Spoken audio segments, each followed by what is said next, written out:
Hi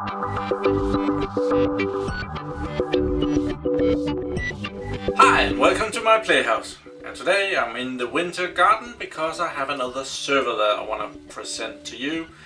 It's an old one, but first I've had some issues with my music, so we're gonna try something else.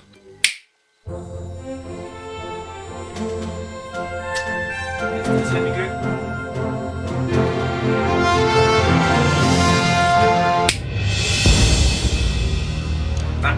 We are gonna go back to the original.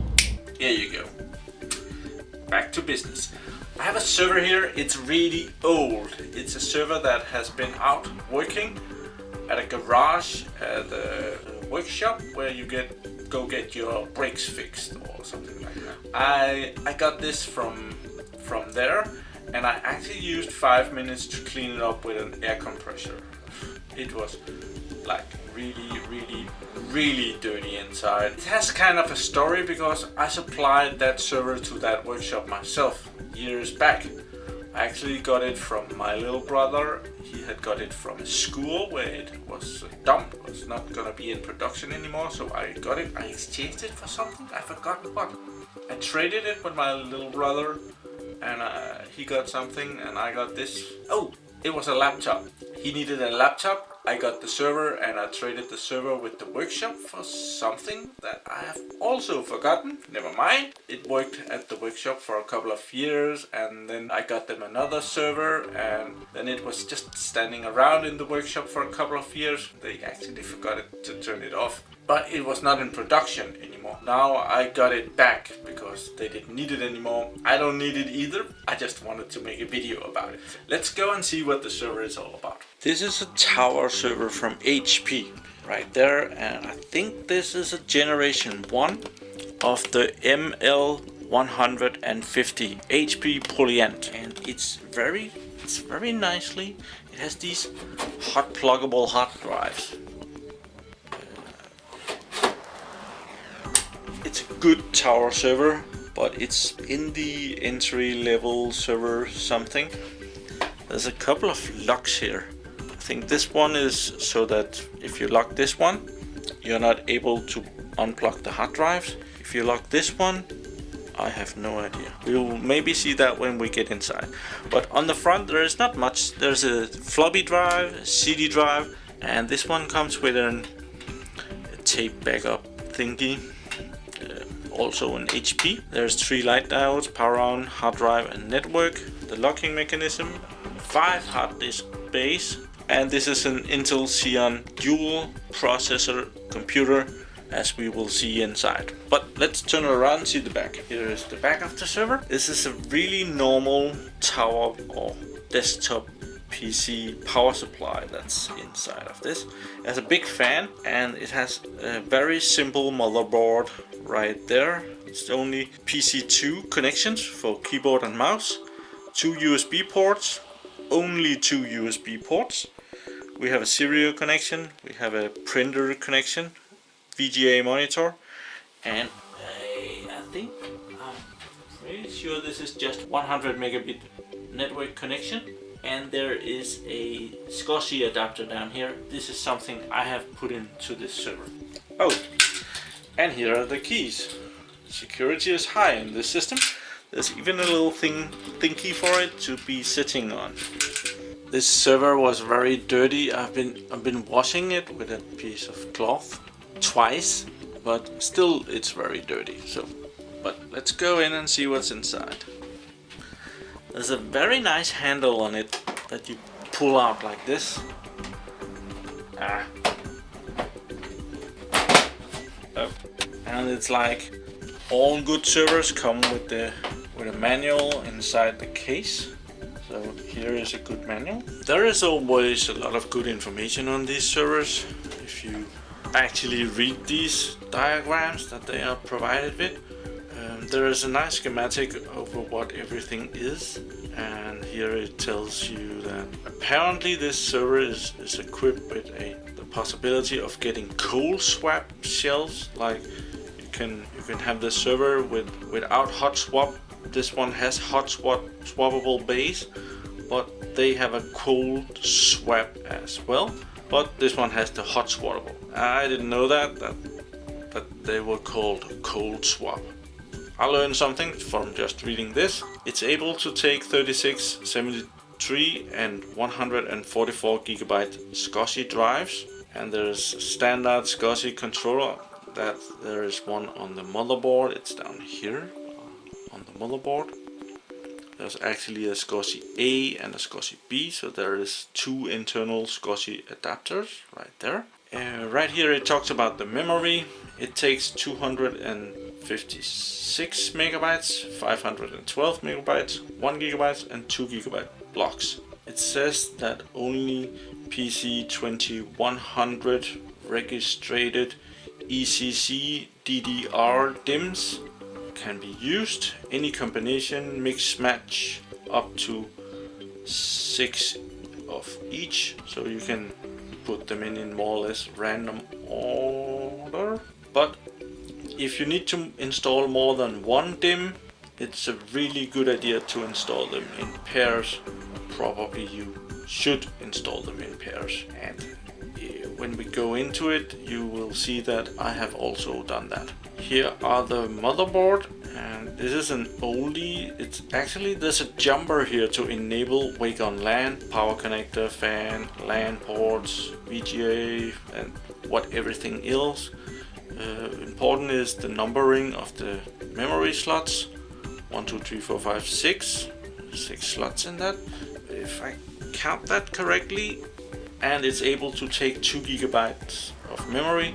The server should be able to hold 12 gigabytes of memory. It's not bad for an old server like this.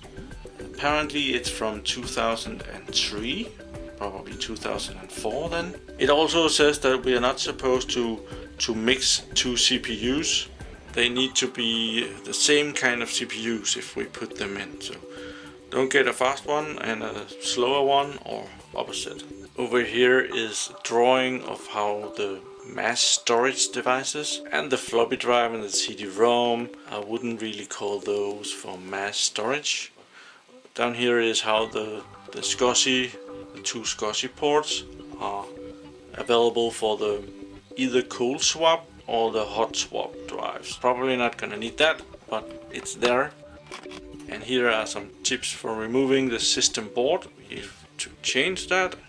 We don't need that, but and this, the last little drawing down there is the power system, how the power cables goes out to everything. If it's the cold swap model, it doesn't have a back plane behind the hard drives down here, which the hot swap does have. So that's probably what makes it hot swappable.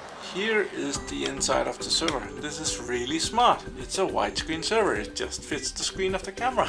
The two processors, one there and one there. I'm gonna remove one of these to make sure what kind of processor there is in there. I think it's 3 gigahertz something. The 6 RAM slots. And there is some PCI connections over here. There are 5 of those. One of them is occupied with this big RAID controller. I'm not really using the RAID controller. Oh yeah. Actually using the RAID controller on the motherboard for the tape, the drive, but I have never had that in use. That's the back plane of the hard drive base. That makes those hot swappable. It has like 2 power connections, one in here and one there. They need a lot of power, those old hard drives.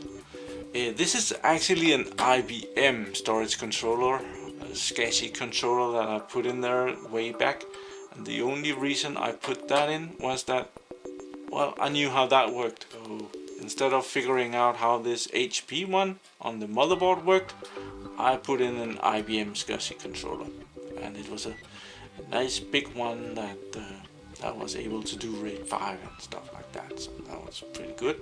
I checked out these memory blocks yesterday, and there's actually 2 of them, the 2 top ones. They're 2 gigabytes each, and the rest of these are just 512 megabytes.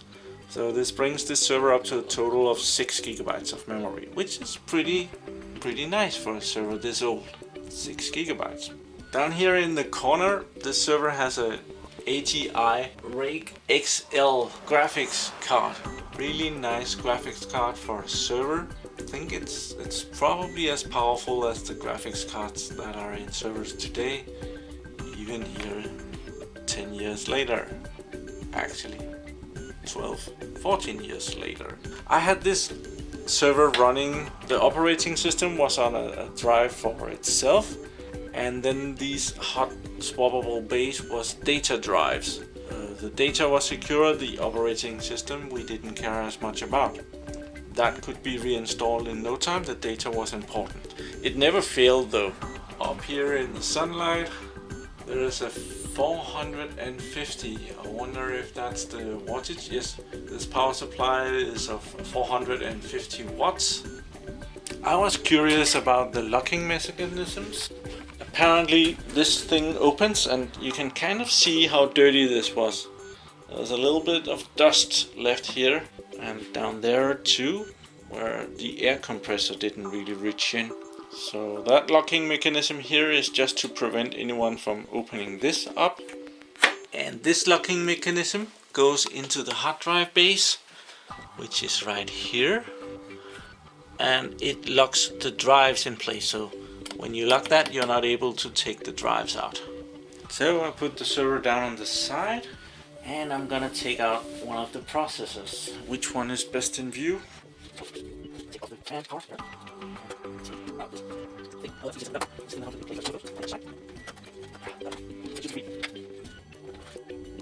Another place that the air didn't go, but otherwise it seems pretty okay with the cooling there. And this is the one of the generation with pins. And this is a 2800 DP. Don't know if you're able to see those numbers, but 1.5 volts, 512 megabytes of cache something.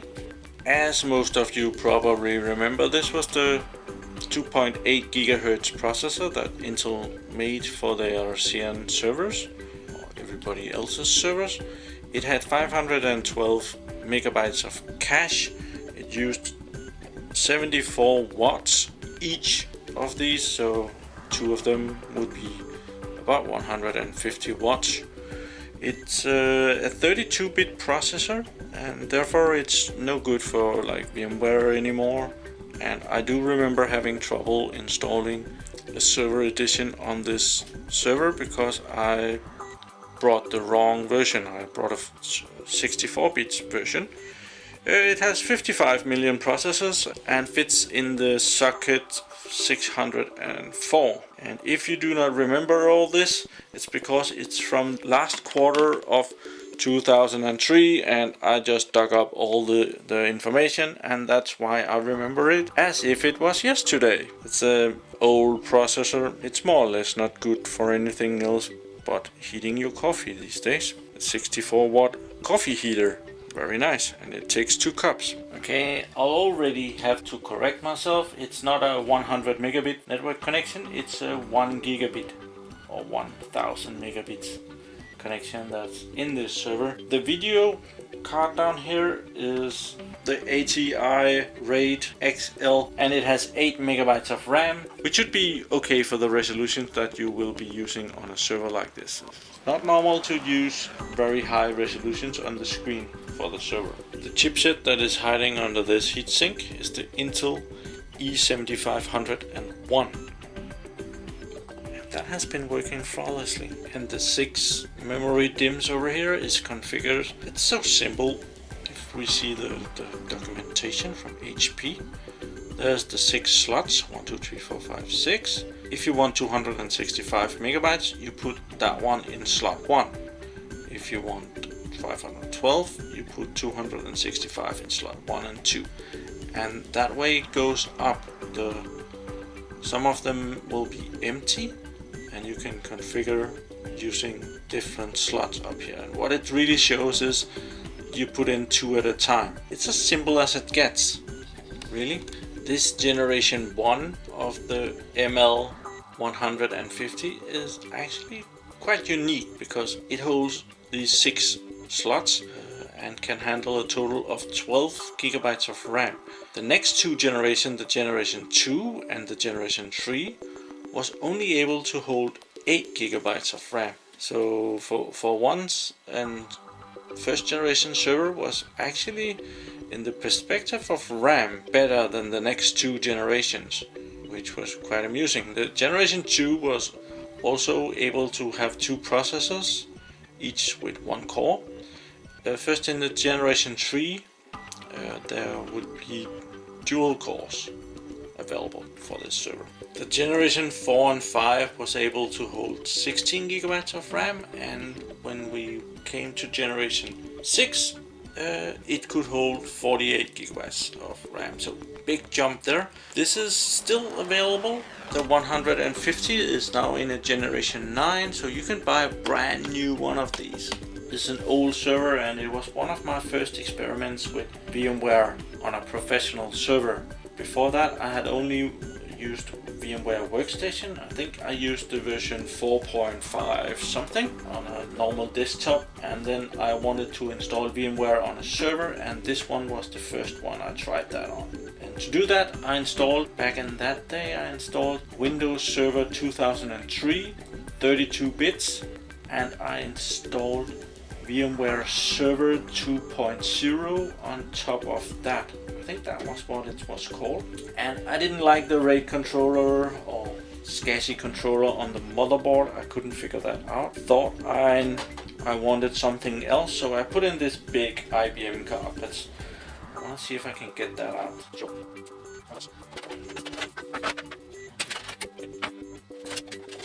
Very big and old IBM RAID controller. Yeah, they don't really brag with what RAID controller that is. Probably found a number somewhere to... Never mind. I installed this huge RAID controller in there because IBM was much more easy for me to figure out. So that's how that ended up in there. But it seems that this card would have been expandable in multiple ways back when it was new. Apparently there was one SCSI controller there, and there was room for another one there, and therefore there's a lot of chips missing all over. Down here is room for a lot more, and here I'm pretty sure that you're able to extend this with a battery or upgrade it with a battery. I don't know if you could later upgrade this, and I was just looking at this thing. It seems to just be some kind of a cover for a plug. It says that it's a lithium battery on here, lithium battery, snap hat, zero power snap hat lithium battery. I was just pulling in it, see if I could get it off, but it wouldn't really budge. I'm a bit afraid to break this, not that I really should be, but oh, never mind. I'm not gonna be using this card anymore. So I'm not gonna be using this card. I'm probably just gonna be discarding this card. Okay, gonna put it back. Down here in the corner of the motherboard, there is the connections for the other SCSI adapter. It's really well hidden away down there, but there is two connections for SCSI output. I'll put back the processor. I'll just clean this off first.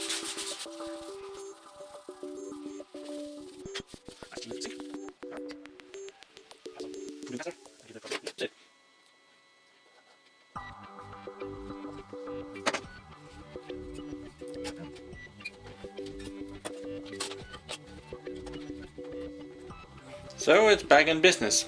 The hard drives in this thing are really good quality.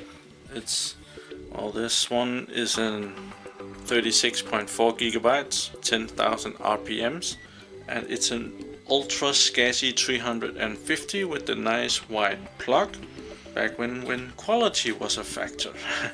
They're really good and rugged discs. And the trays are also pretty okay. It's a nice feel to it. This is another disc. This is actually an IBM disc that's sitting right there from 2003, same size. Another HP disc. This one is a 15,000 RPMs. Probably shouldn't have mixed them up like this, but I kind of just used all the disks that was available to me. And another IBM disk.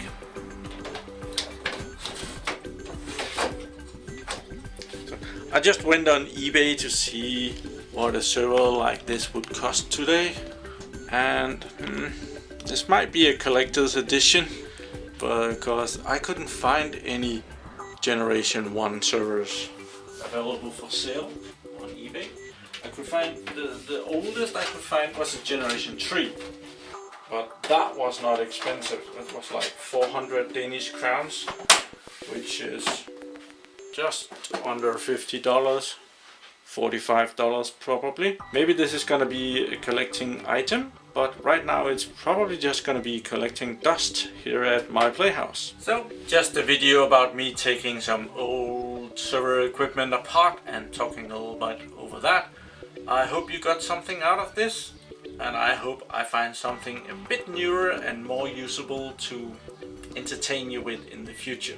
I have no idea what I'm gonna be using this one for. It's probably just gonna be sitting around here for a while. If anyone wants a server like this, let me know.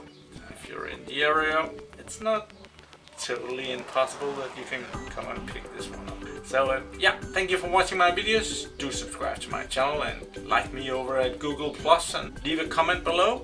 Tell me about your old stuff. I do read all the comments. Have a really nice day. Bye bye.